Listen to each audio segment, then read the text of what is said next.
Ne balima an filɛbaw an ka foli an ka bonya ani an ka tanu o bɛ se aw bɛɛ lajɛlen ma kelen kelen aw bɛ sɔrɔ diɲɛ fan o fan Mali kɔnɔ ani Mali kɔkan. N balimaw an bɛ sunkalo la ni kalo barikama ye Ala ye anw minnu garisɛgɛ ka ni kalo barikama in dɔn ɲina a tɛmɛko ɲuman taabolo minnu ɲininen don a kɔnɔ o sabati ko ɲuman ale ni ŋaniya min bɛ anw na n'an b'a ɲini Ala fɛ Ala ka ɲɛnabɔ o fana jaabi ko ɲuman ni min ka ɲi anw ma yarabi Ala ka bɛɛ nɔgɔya. N balimaw bi ye samedi le 19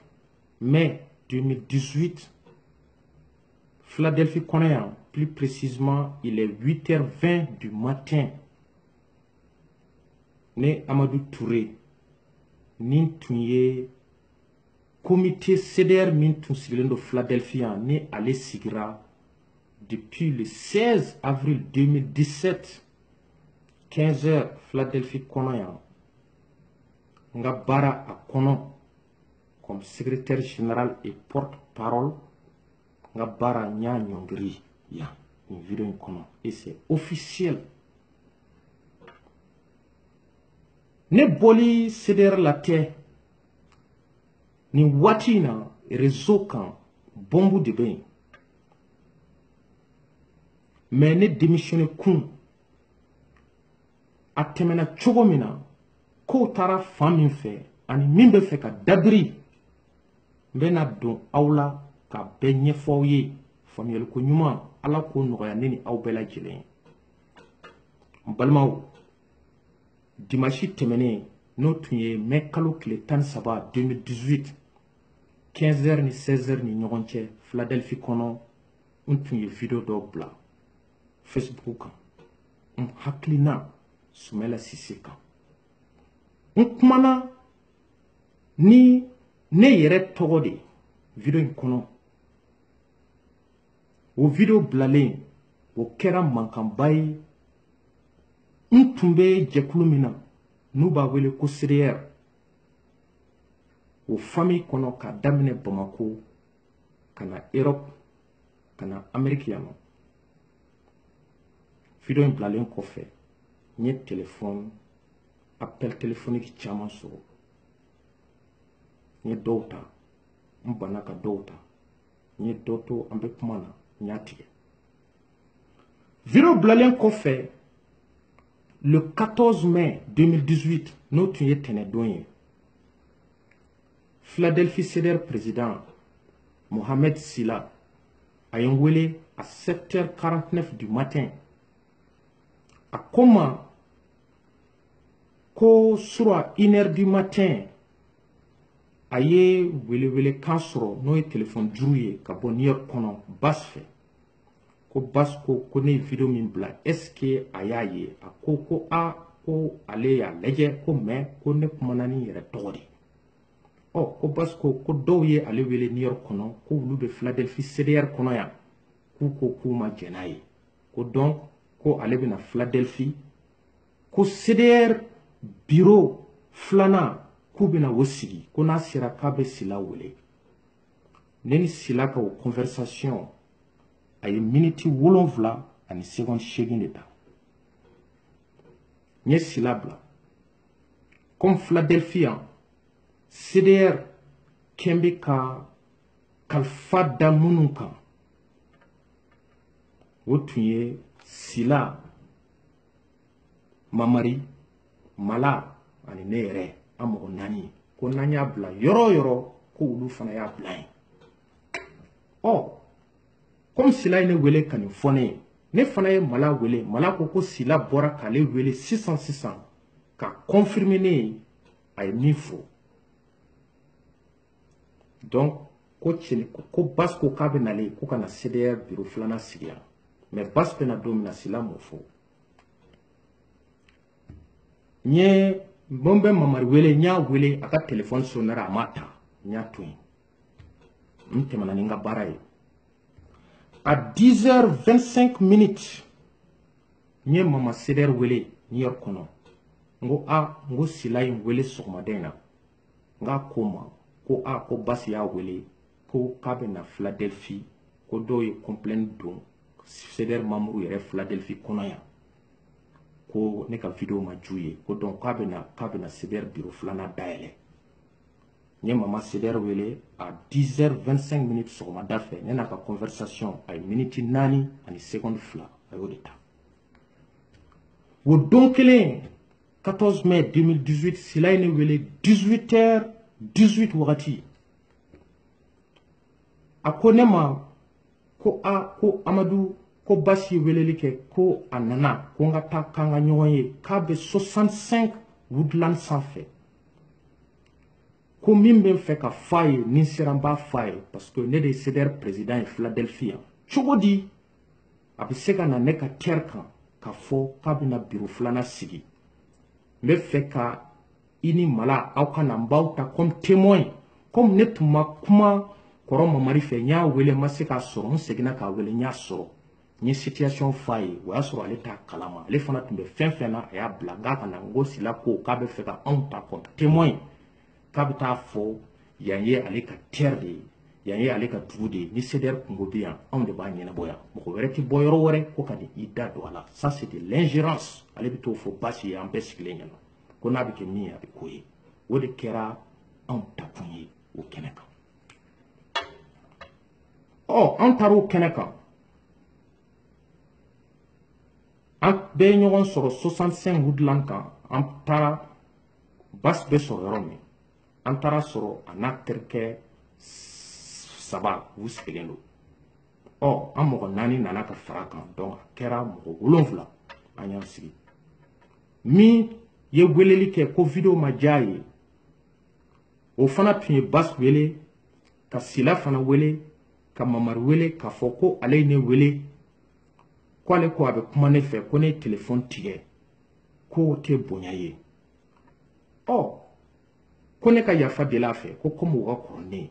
ne fana ye yafa deli n kɛlen ka yafa deli donc a fɔra ko basi fana ko ne ka kɔrɔ ni basi ye ko yan'an bɛ kumaw daminɛ ko min bɛ ne basi cɛ ko ne fana ko basi ka wuli ka yafa deli ne fɛ basi fana wuli a ye yafa deli n fɛ a y'a tɛgɛ minɛ donc an ka débat daminɛ à 0 donc min ye weleli kɛ ni n y'a ka téléphone tigɛ ale bɔra k'a ka complaint fɔ k'ale tun bɛ fɛ ka kuma ne fɛ de video ni a ma ɲɛ a don sisan a bɔ sisan effectivement n bɛ a dɔn mais a ye n wele don min na a ka numéro tun enregistré tɛ n kun mais ne n'a ye ɲɔgɔn dɔn cogo di Rasbach ka meeting min kɛra Philadelphia kɔnɔ novembre kalo 2017 la a ye n wele a ye t-shirt san n fɛ depuis a ye t-shirt san n n'a ma kuma a bɛ Philadelphia kɔnɔ yan n bɛ Philadelphia kɔnɔ yan n k'a ma n ko karisa e ye ne wele i ko n ma ko est ce que 2 minutes bɛ n bolo i donna kuma na i ka kuma taabolo fɛ donc video ni ma diya i ye donc i ma n ko liberté d'expression don bɛɛ ni hakilina don wajibi tɛ a ka ji ye n ko k'an bɛn mɔgɔw bɛ ɲɔgɔn kan ta téléphone na donc n ko ne tɛna o temps di mɔgɔ ma n k'o ye kelen ye filanan ye min ye effectivement i delila ka n wele i ye n wele i ye kuma fɔ n ye ko n ka t-shirt d'i ma mais n'i ka numéro enregistré n'i tun ye i yɛrɛ fɔ i hakili bɛ n na wa k'i yɛrɛ décrit n ye n tun bɛ se ka kuma i fɛ o la n tun b'a faamu donc n ko nin fili de kɛra an y'an sigi an ye kumana ka kuma mais anw yɛrɛ takun tun ye min ye k'an bɛ taa Sila ka witness kɛ Sila da m'o fɔ a ma bureau sigi ko kuma fɔ ye a ma foyi fɔ ye a ma fɔ ko munna basi nana ka n'i da don CDR ko la Philadelphia yan ale de ye CDR président a tun ye min fɔ yan an bɛ se a y'a bɔ a ma an bɔra an bɛɛ ye ɲɔgɔn ɲɛda lajɛ mais n y'a wele privé la n ye o jalaki bɔ a la o tɛmɛna o kɛra tɛnɛn donc mercredi le 16 mai 2018 à 7h39 minutes Sila ye ne wele a ko n ma ko ko n dɔgɔ ko n wulila sɔgɔmada in na ko n ye Mali numéro 4 sɔrɔ n ka téléphone na ko appel en absence don ko mais ko 2 bɛ yen ko n b'u dɔn ko n tɛna u wele ko parce que n'an y'u wele ko n bɛ n ka crédit tiɲɛ ko n'a b'u ma k'u bɛ n wele ne ni Sila ka o conversation a ye miniti 11 ani seconde 11 de ta o kɛra le 16 mai 2018 à 7h39 minutes sɔgɔma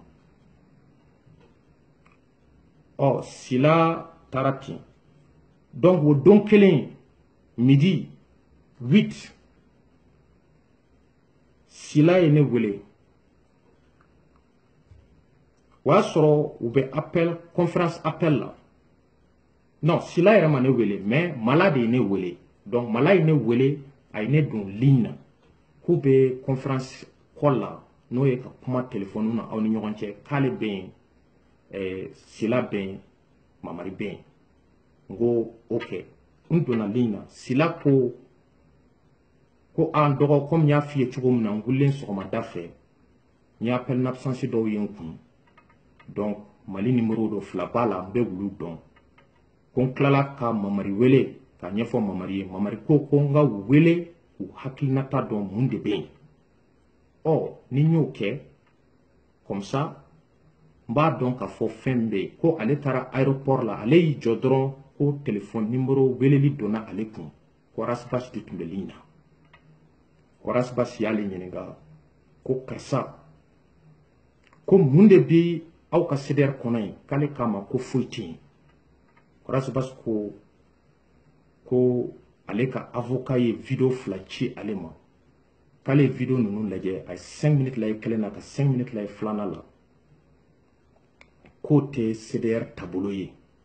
ko donc ko olu ye décision ta Bamako k'u ye ɲɔgɔn ye ka réunion kɛ ka décision ta n t'a heure dɔn n t'a dɔn a kɛra cogo min na Sila m'o bɛɛ détail di k'u ye ne suspend ko Sila ka na ko ka n'o da n tulo kan Sila ko k'ale y'a fɔ Rasbach ye ko problème t'a la ko n bɛ n'a da n ka bureau kan n ka bureau tulo kan donc o de tun don donc an y'o kɛ an kɔrɔkɛ Mamari ko ok ko problème t'a la ko nin ye kiminikɔrɔ kuma de ye donc k'an ka ɲɔgɔn ye CDR siège la an ka appel in bila su in na 18h an ka ɲɔgɔn sɔrɔ yen an ka taa nin kuma fɔ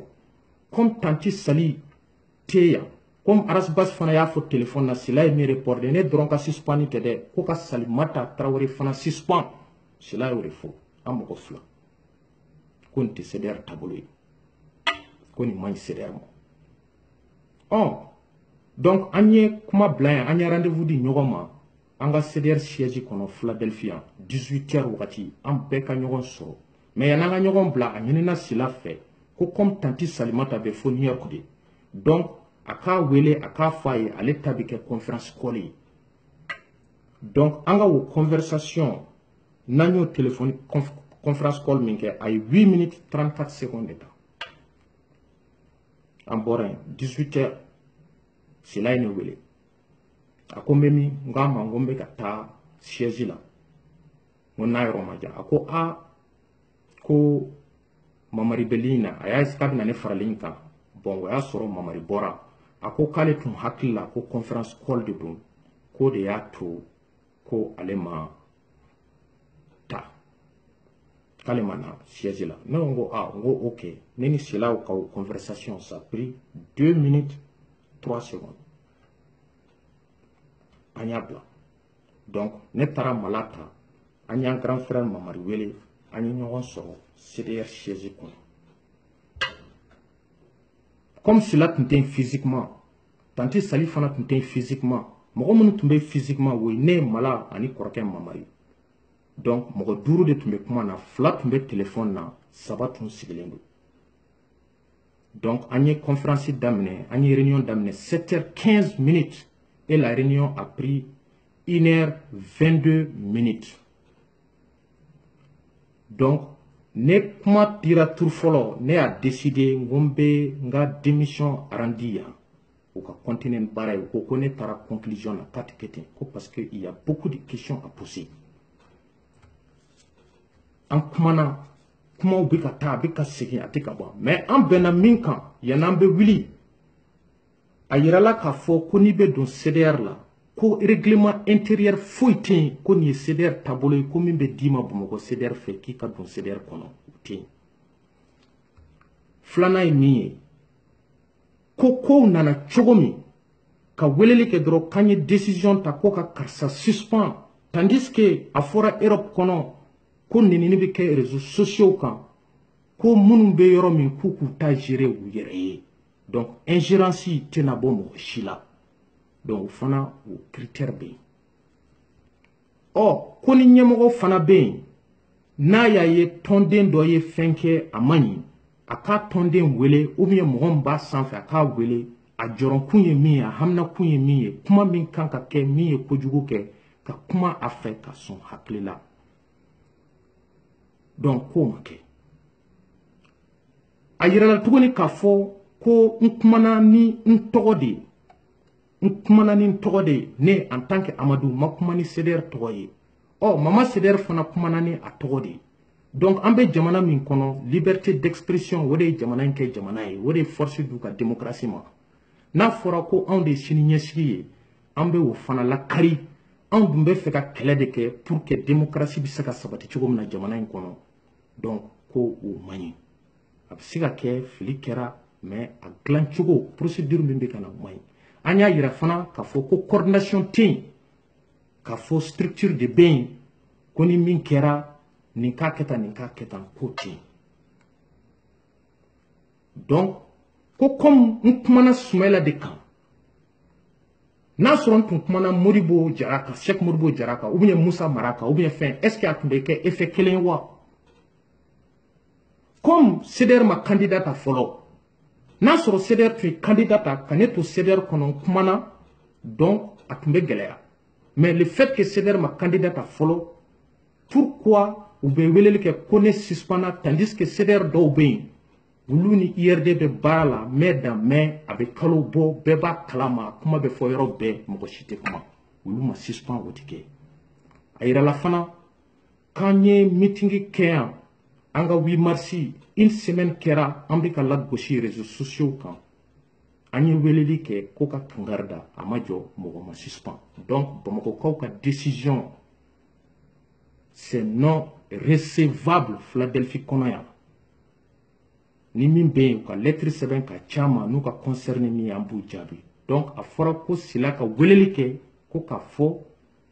ko Amadou ni Salimata u tɛ suspend bi u tɛ suspend sini u bɛ tɛmɛ n'u ka ko ye Sila ko k'a tɛ se ka fɔ ko Sila e cira e nana fɔ munna e tɛ se ka weleli kɛ k'a fɔ ko non ko k'a sɛbɛn papier la ko k'a di ko k'a sɛbɛn ko k'a ci ale ka WhatsApp kan k'ale b'a ci an ko ok an tɛ n'o kɛ i b'a fɔ dɔrɔn ko i ye kuma mɛn an kumana an bɛnna min kan o de ye nin ye u tɛna suspend d'ailleurs an bɛna lettre sɛbɛn parce que fɛn caman bɛ yen an bɛ ka ye a bɛ ka temps ta a tɛ ka dilan ka kɛ a kɛcogow la an bɛna o bɛɛ kɛ lettre motivée kɔnɔ donc ni sariyaw bɛ d'an ma taabolow bɛ fɔ an ye désormais pour que nin ɲɔgɔnna kana kɛ donc an b'o sɛbɛn an b'a ci u ma donc i b'u wele dɔrɔn k'u ye min fɔ ko a tɛna kɛ o dugusajɛ an ye Sila ye n'o tun ye le 17 ye a bɔra n'o ye jeudi don ye ka video kɛ ko ale ye ne ka suspension ni Tanti Sali ka suspension maintenir o y'a sɔrɔ an ka bureau bɛ yan WhatsApp bureau bɛ yen a kuma ma f'a kɔnɔ an bɛɛ y'a ye internet kan cogo min na donc on a pris acte an ko problème t'a la mais Tanti Sali ale bɔra ale y'a ka démission rendi comme ne fana ye n ka démission rendi nin video in kɔnɔ cogo min na k'o kɛra ten de donc an ka jo dɔ bɛ yen o fana bɔra ka video kɛ ka kuma ɲɛfɔ Sila ye wele ko min fɔr'o ye ko tɛ tiɲɛ ye ne dun ye Sila ta kɛnɛ kan kunu groupe la n bɔra ka min fɔ a ye video kɔnɔ k'a fɔ k'a ka bɔ ka kuma n'a ye cɛ ye ne kelen tɛ dɛ nin bɛɛ kɛra Mala bɛ balo la a bɛ diɲɛ kɔnɔ yan bi n kɔrɔkɛ Mamari bɛ balo la a bɛ diɲɛ kɔnɔ yan bi n'an bɛ décision ta sariyaba min b'an bolo Philadelphie ni décision baba de don i n'a fɔ discipline ni fɛn tout le monde sera impliqué la décision sera prise à l'unanimité ko ale fana y'o sɔsɔ ka t'i sigi mobili kɔnɔ ko an ka suspension k'a y'o maintenir donc ko gɛlɛyara mais ne ka ko ti manifeste côté congrès ou d'abril de n'yo de faux ngo kati gelea wote lettre sebende ni tisse min be se adoma o ba seben ka dima mais don na tawla nyebe minna mbe wufo ati bone dade abi bom go were da soni doron ati me demina yi CDR kono centre de formation de do ambulu démocratie bi ka ke chuku sugu munu na jamana in kono ne bolo américain il va sur républicain ou be décision d'autre républicain bete voter là pour contre d'autres taire mais do fana be kla ka bo ka comment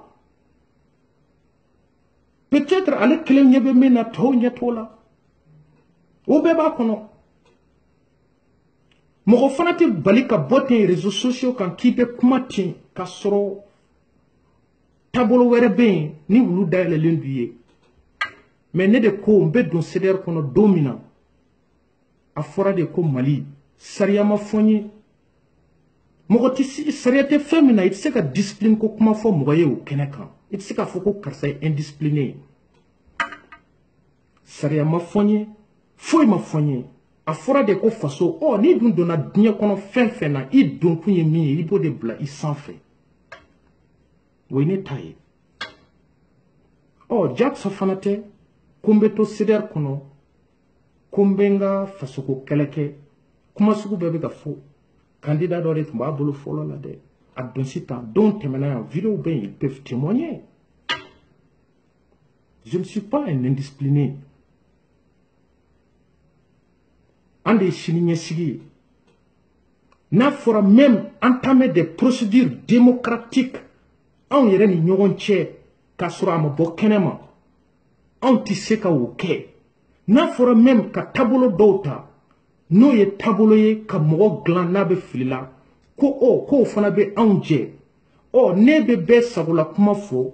ɔ o ka ɲi ni don min na ne bɔra k'e bi opposé ɔ e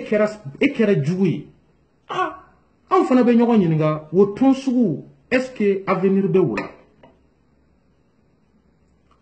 donc balimaw depuis n donna CDR kɔnɔ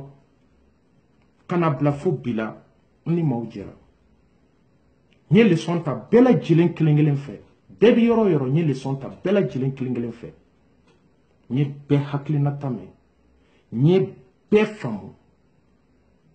mais ne tɛ kojugu minɛ kojugu ye ni kojugu bɛ na n'a ɲɛsira ma waati bɛɛ n bɛ a labɔ k'a yɛlɛma ka kɛ yelen ye donc pour conclure tout ça système yɛrɛ min tun bɛ yen Buwaka mɔgɔw olu ye min kɛ APM na aw y'a ye dɛ Bamakɔ kɔnɔ yen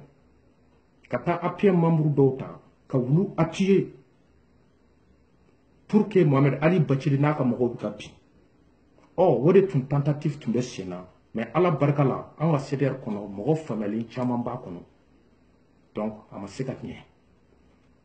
Philadelphie CDR Buwa ale bɛ u bolo de kan bi réunion bɛ yen Philadelphie CDR la a welelen don bɔgɔ jeninen kan n'o fana bɔra min fɛ CDR mɔgɔw b'o da aw tulo la en tout cas n tile kelen ma nimisa n donna CDR la min na nin de tun bɛ ne fɛ sɔgɔmada in na ka da aw tulo kɔrɔ tiɲɛ ala ka a dɛmɛ an bɛ sunkaloba in de la mɔgɔ min bɛ nkalon kan yarabi ala kana sunkalo in ban n'a ma lebu n b'o fana ɲini masa ala fɛ ka an bɛn a ɲɔgɔnna wɛrɛ ma je vous remercie beaucoup je vous remercie pour avoir prendre votre temps n bɛ ka ɲina fana Francis CDR mɔgɔw New York Philadelphie Afrique CDR bɛɛ lajɛlen monde entier aw ka juru bɛ ne na ne ka juru tɛ aw la diɲɛ dan tɛ CDR ye an bɛɛ bɛ continuer ni ala na kira sɔnna ma an bɛ ɲɔgɔn ye terre wɛrɛw kan adamadenya bɛ yen fɔlɔ maliyɛnya bɛ yen fɔlɔ n ka baara a ɲɔngiri la choqué pour éduquer quand même